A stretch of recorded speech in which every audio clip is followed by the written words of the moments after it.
If it so happened that, to finish the evening with a party of his friends whom he had met, Saint-Loup decided to go on to the casino of a neighboring resort and, taking them with him, put me in a carriage by myself, I would urge the driver to go as fast as he possibly could, so that the minutes might pass less slowly, which I must spend without having anyone at hand to exempt me from furnishing my own sensibility.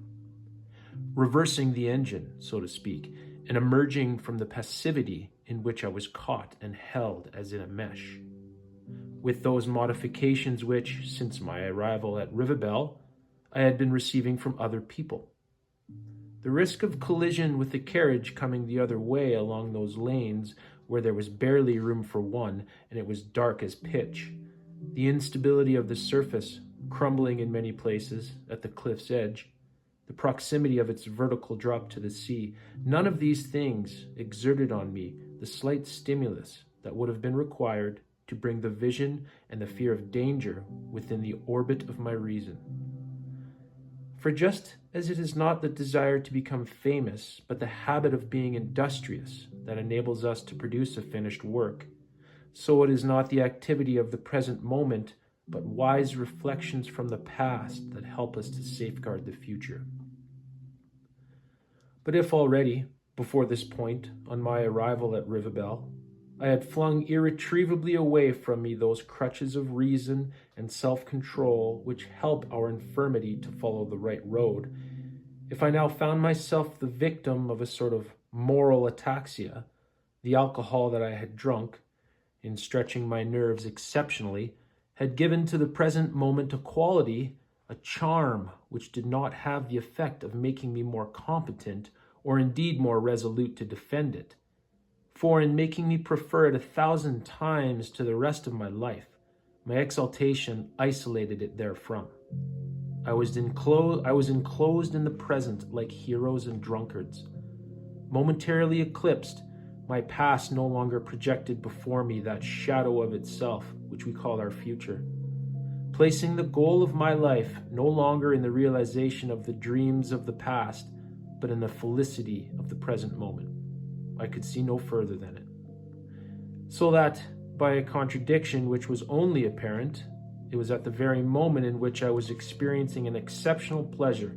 in which I felt that my life might yet be happy, in which it should have become more precious in my sight. It was at this very moment that, delivered from the anxieties which it had hitherto inspired in me, I unhesitatingly abandoned it to the risk of an accident.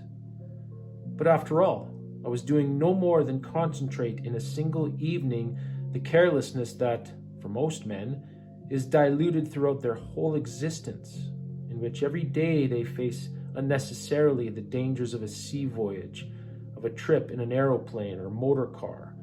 when there is waiting for them at home the person whom their death would shatter,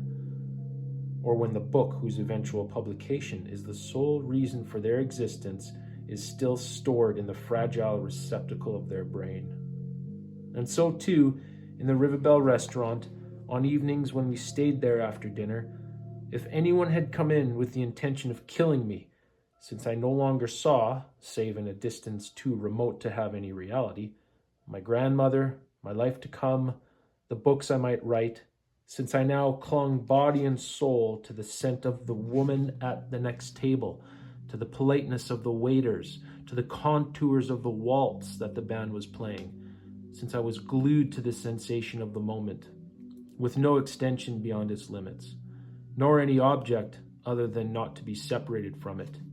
I should have died in and with that sensation. I should have let myself be slaughtered without offering any resistance, without a movement, a bee drugged with tobacco smoke that had ceased to take any thought for preserving the accumulation of its labors and the hopes of its hive. Thanks for listening.